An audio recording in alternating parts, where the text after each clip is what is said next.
indil ñu bànneex bi nga xam ne. Bien sûr annoncé nga un peu la couleur. Rencontre ce matin entre le président de la République Bassirou Diomaye Faye ak ñi ñu dippee les élus locaux. yow nga nekk maire de la capitale muy Dakar. nga dem ci rencontre bi. jóge fa def post nag Facebook boo xam ne indi na coow. Sikat comme au théâtre. lan nga bëgg a wax foofu. oui mais comme je l'ai dit dans mon post c'était comme au théâtre et on n'est pas surpris parce que Fatou loolu dafa am benn jeunesse bu ñu war a def bu ndaw ñun nous sommes membres du REALS c'est le réseau des élus locaux du Sénégal bi ñu gagné ci Yewwi Askan Wi on avait une soixantaine d'élus locaux yoo xam ne dans le cadre de Yewwi Askan Wi faloon nañ leen ci la ñu amoon initiative en son temps muy le président Ousmane Sonko le président Khalifa Sall je veux dire les leaders de la coalition Yewwi Askan Wi créer le REALS.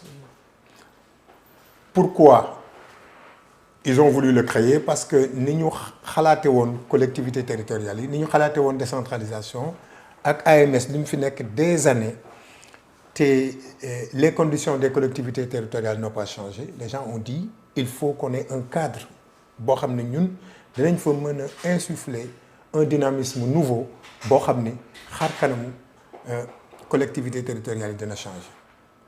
REALS di dox ba le président Ousmane Sonko avec toutes les péripéties que vous avez connues jóge fii nekk premier ministre donc démissionné de son poste de maire de Ziguinchor le poste était devenu vacant mais le REALS continue mais quand on a dit que rencontre bi dafay am il y a des gens qui avaient dit dañuy boycotter chez nous même au niveau de PASTEF ñeneen ñi ne nañ dem moi j'étais contre le boycott parce que pour man quand tu boycottes les gens décident à ta place et ça c'est pas bon il ne faudrait pas peut-être que ñu nekk dans une dynamique rek d'opposition systématique parce que moi je fais la différence entre les actions politiques et les actions pour lesquelles ñun dañoo dénk ay responsabilités ñu war ko liggéey pour man le maire de Dakar il est élu au même titre que le président de la République et la ville c'est un démembrement décentralisé c'est un démembrement de l'État bu le président de la République wootee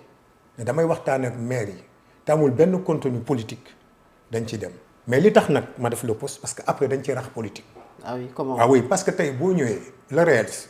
parce que am na fa 49 à 50 maires. ñu ne comme dañuy dem ci rencontre bi nga xam ne moom le président de la République woote mais il faut qu'on discute du contenu du discours qui sera délivré mais il faut aussi qu'on discute du choix de la personne. Dans le groupe j'ai été le premier à poser ce problème dans le groupe bon certains qui sont membres de la coalition Diomaye dont un maire de Rufisque est entré directement dans le groupe dafa gis sama poste dafa dugal poste bi ci groupe bi ne non yow li moo tax nga dugg ci groupe bi parce que da nga ñëw pour semer la zizanie alors je lui ai fait comprendre que man du ma dugg ci yenn détails yi mais je lui ai répondu quand même à la mesure de ce qu'il a dit mais je lui ai dit mënuñoo nekk dans une organisation pareille ñuy rencontrer le président Bassirou Diomaye Diakhar Faye quelqu'un va parler à notre nom te xamuñu lu muy wax te waxtaanee wuñ ko.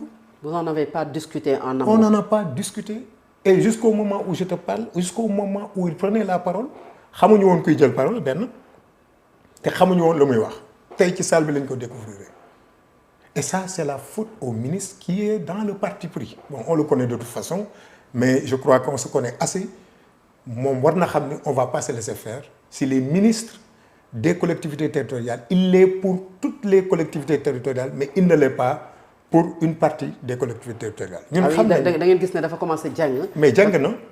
parce que warul woon nangu de Moussa Balla foofu na bien sûr. non dafa jàng oui mais dafa jàng bi mooy warul woon dugg dans le fonctionnement des organisations faîtières du moom mooy woo ay nit ministère ñu réunir def seen comité. ñu proposer kenn moo xam ni on l'a interpellé moo xam ni celui-là ne devait pas parler au nom du REALS mu appuyer ko ils l'ont forcé alors vous avez suivi le discours loolu la force c'était du théâtre parce que en réalité c'est le pire discours qui a été prononcé là-bas parce que boo xoolee sax l'AMS a fait des efforts en parlant des problèmes des collectivités territoriales. Le président du conseil départemental de Kaolack, Benjeloun, a posé les véritables questions qui concernent les collectivités territoriales. Mais lui, en réalité, il n'a parlé que de lui et que de sa disponibilité à travailler avec le président. Et vous avez parlé d'une salle faussement remplie. Faussement remplie. Non, mais et pourtant, oui. salle bi, oui. ay élus locaux ñoo fa nekkoon. Oui, mais pas seulement des élus locaux. Quand moi, j'ai dit faussement rempli, pour ceux qui comprennent. J'ai vu même quelqu'un qui disait que non, c'est pas vrai, la salle était pleine. Bon, il ne comprend pas le français. J'ai dit faussement rempli parce que la salle, dañ ko rempliroon ak ay nit ñoo xam ni seen place nekkul woon foofu. Et pour la petite histoire, il a fallu qu'on tape sur la table pour ñun ñu mën a dugg. Le maire Augustin Senghor, il me regarde peut-être pour la première fois ma gis ko mu yuuxu ci kaw nit ñi ne nous sommes des maires, nous sommes venus participer à une activité dañuy bàyyi ñu dugg. C'est le protocole de la présidence qui est venu calmer les jeux pour ñun ñu mu dugg ci salle bi parce que les gens avaient dit que non dañuy arrêter, la salle était pleine. Mais comment peut-on imaginer que des maires soient dehors et que la salle soit remplie par d'autres qui ne sont pas des acteurs des collectivités territoriales? Loolu tax ma ni c'était du théâtre. Tout était mis en place pour plaire au président de la République, pour lui montrer que les collectivités territoriales adhèrent à son appel. Oui, on était venu l'écouter. On était venu l'écouter. Et tooguma fa ba mu jeex dama dem mais dégg naa li mu wax nee na il va tout faire pour doter les collectivités territoriales des moyens dont elles ont besoin. On l'attend.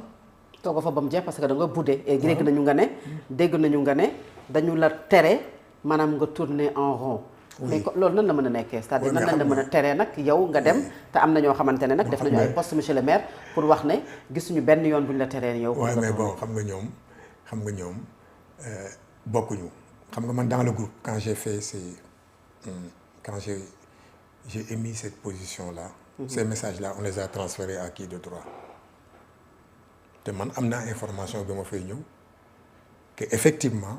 Il y a 4 ou 5 personnes qui tournaient toujours autour. Ba fi ma toogoon il y a 3 ou 4 personnes qui étaient autour parce que ils ont fait passer le message selon lequel je ne parle pas comme ça.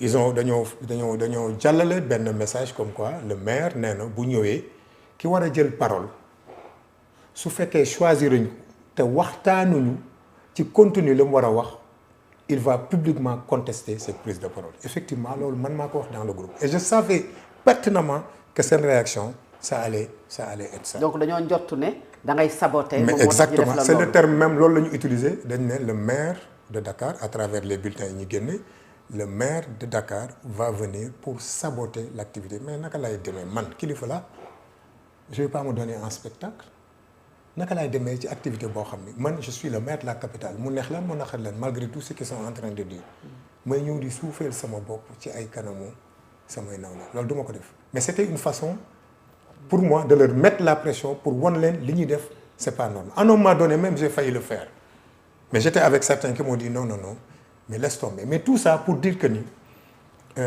fi ñu jëm parloo commencé na ba pare te Fatou Abdou fii laa ko waxee.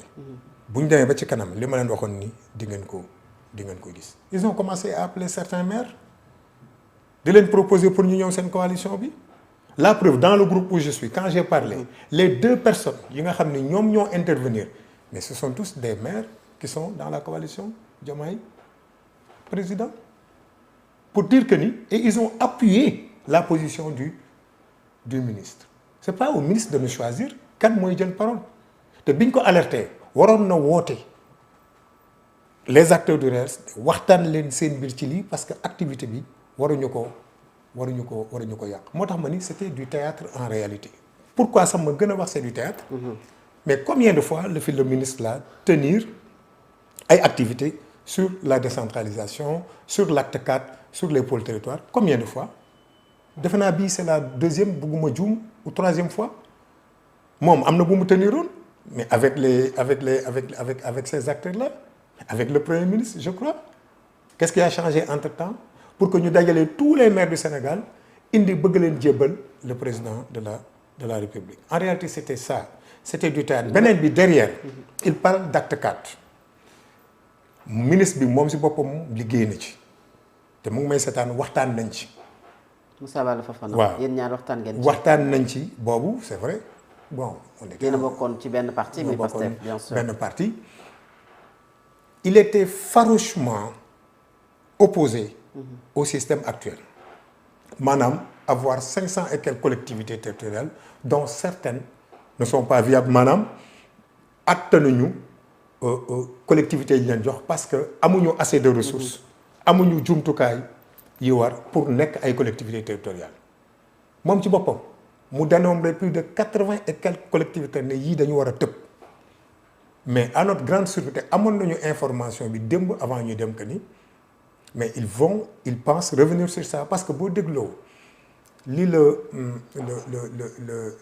représentant de l'AMS wax dans son discours Fatou Abdou mën nga ko déglu mu ne AMS d'accordul ñuy wàññi collectivité territoriale ñun nag duñu ay xale xam nañu les discours que les gens font quelquefois contenu bi dañ koy partager forcément quelquefois avec l'autorité. Et l'autorité c'est le président de la République. C'est le président de la République mais en l'occurrence maintenant l'autorité directe bi nga xam ne moom mooy représenter le président de la République, c'est le ministre des collectivités. Et vous avez toujours, ça dit quand je dis vous, le président de la République, Ousmane Sonko, premier ministre à l'époque, ak parti bi terroriser les pôles territoires. fii la fekk nit ñi. Maintenant est-ce que amoo woon occasion pour toog pour discuter, pour joxe li nga xamante ne peut-être moom mooy sa xalaat. Oui mais foofu amul woon débat ci côté parce que les débats se sont faits en amont. xam nga loolu taxoon ñun ñu bëggoon sax madame Khadija Mayakor Diouf notre mairesse. la maire madame le maire moom la ñu waxoon mu jël kaddu parce que bu ma la yónnee le contenu de son intervention da ngay xam ne elle a posé les vrais problèmes des collectivités territoriales. Nous ne sommes pas contre les pôles territoriaux loolu moom c'est clair c'est notre politique de décentralisation en nous en partie. Mais on avait dit qu'on allait faire dañuy def benn diagnostic maanaam benn saytu xool collectivités territoriales yi nga xam ni amuñu doole même bu ñu leen defalee ay transfert sax duñu mën a dem ñu génne leen mettre en place des collectivités territoriales des communes yu am doole yoo xam ne maintenant yokk les niveaux de transfert parce que au Sénégal nous sommes à quoi 4 ou 5% de transfert du budget yuy dem ci collectivités territoriales yi Fatou Abdou ba léegi jotaguñu suñuy fonds de dotation te nag ce sont les mêmes pratiques mooy ñëwaat il a fallu que ñu woo élus locaux yi à Diamniadio la veille ñu génne arrêté bi ne voilà maintenant les collectivités seen fonds de dotation yi da ngeen ko jot répartition bi danañ ko joindre en annexe te ba léegi joindre ñu répartition yi en annexe donc loolu mooy yéen a ngi ñëw mais jox nañ leen tuuti mbaqus bu ngeen ñëwee ngeen calmer wu parce qu'ils savaient que ces problèmes là allaient être posés. Tu as vu ce qu'ils sont en train de faire. Et loolu lan la ci jublu selon vous. Ouais mais c'est là où moi j'ai dit que c'est du théâtre parce que ñaar moo mën a nekk.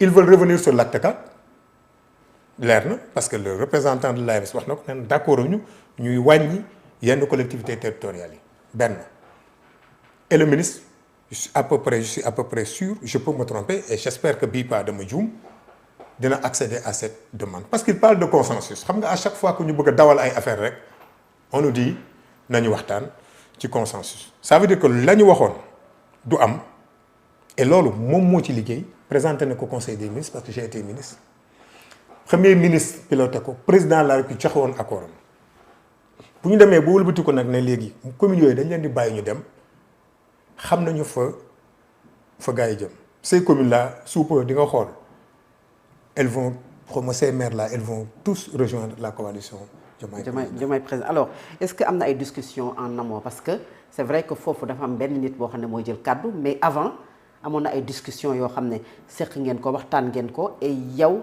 maire de la capitale j'insiste sur ça parce que c'est la capitale aujourd'hui moo abrité le palais présidentiel les institutions de ce pays est-ce que bokkoon nga ci discussion yooyu non amoon na ay waxtaan auparavant mais boobu je n'étais pas maire avec Barthélémy maire oui mais bon je crois que lui il participe bon xaw ma wóoruma bon bëgguma peut-être wax lu ma xam d'accord mais ce qui est sûr mooy ñoom Khadija Mayakor Diouf et d'autres maires participé woon nañ ci mais ñun on avait des retours nee naa la Bala Moussa Fofana waxtaan nañ ci sa position était ferme ces communes doivent disparaître parce que elles sont pas viables pourquoi tey ñu bëgg ko changer c'est ça la bonne question beneen bi mooy xam nga quand tu parles de réforme da nga naan mais réforme yi en l'état actuel des choses mënuñu ko appliquer en allant vers des élections liñ ci njort mooy aussi prétexte la pour repousser les élections mais élections yi dans tous les cas mënul génn 2027 peut-être le président peut les repousser mais il faut que mu am 2027 parce que pour mu reporter ko il faut qu'il passe par l'Assemblée nationale. Bien sûr. loolu moom mooy suñu crainte par rapport à Abass Fall. Bassirou Diomaye Faye. nga nekk maire de la capitale. il est le président de la République. di ngeen gisee sur une question précise bu mu la soxlaa wala yow également sur quelque chose boo xamante ne ça concerne que Dakar et ça n'a rien à voir ci wàllu politique yéen a ngi gisee yéen a ngi waxtaan loolu kañ la mujj. oui on s'est vu une fois boobu je crois. bi nga nekkee maire rek léegi benn yoon. gis nañu benn yoon parce que quand même quand j'étais maire il avait dit que dina me recevoir pour ñu waxtaan ci Dakar il m'a reçu on a discuté. Il m'a dit man su ma voyagé il m'a donné le cas du Rwanda.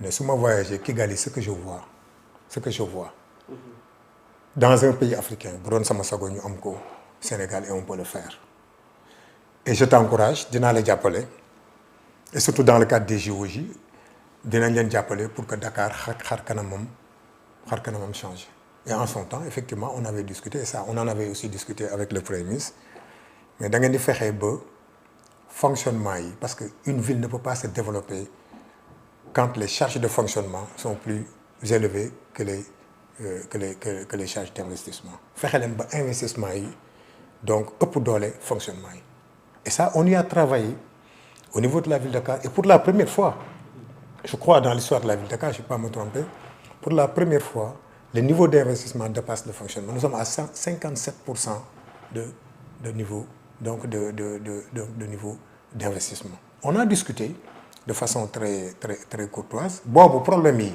commencé na am c'est vrai. mais demewul noonu. mais demewul noonu. ba nga xamante ne nag vous faites partie des plus critiques. monsieur le maire. oui justement. très critique envers le président de la République. je vais continuer à l'être. xam nga pourquoi. et question bi nga ma posé dafa am importance. il faut qu'on fasse la part des choses. oui. man je l'ai dit bi ma ñëwee ci conseil municipal bi. te defe naa boobu ba léegi noonu lay doxalee loolu tax unanimité am au niveau du conseil municipal j'ai dit que ville de Dakar kenn du fa def politique Fatou suma militant yu bëri sax dañ may mere parce que day ñëw ville de Dakar ma leen fii du ma fii recevoir militant si vous voulez me voir il faut venir au siège du ma recevoir militant à la ville de Dakar j'ai dit ville de Dakar kenn du fa politiquer parce que loolu moo ko yàq en réalité dañ koy jël def ko un outil politique soit di ko utiliser contre le pouvoir ou bien le pouvoir di ko utiliser bu fekkee la ville bon ki ko gérer dépend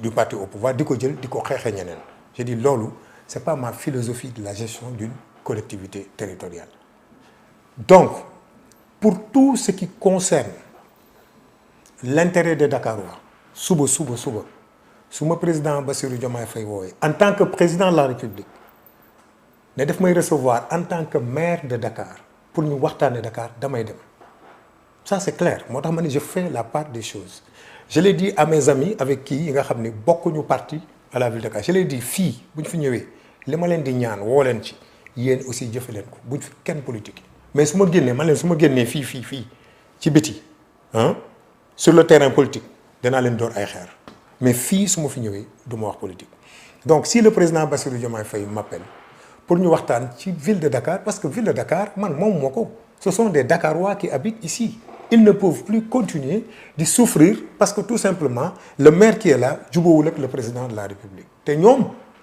ñoo ñu woo ci loolu. comment ça ñoo leen président Bassirou Diomaye Faye moo ma wax.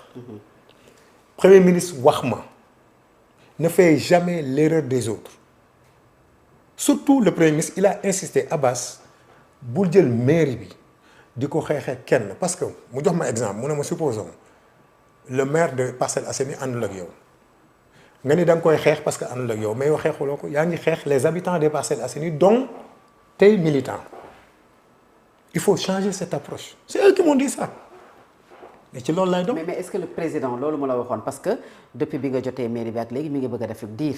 oui def na président le président est-ce que loolu mu wax yow jàpp nga ne ci logique boobu la nekk c'est-à-dire que aujourd'hui ci wàllug gestion.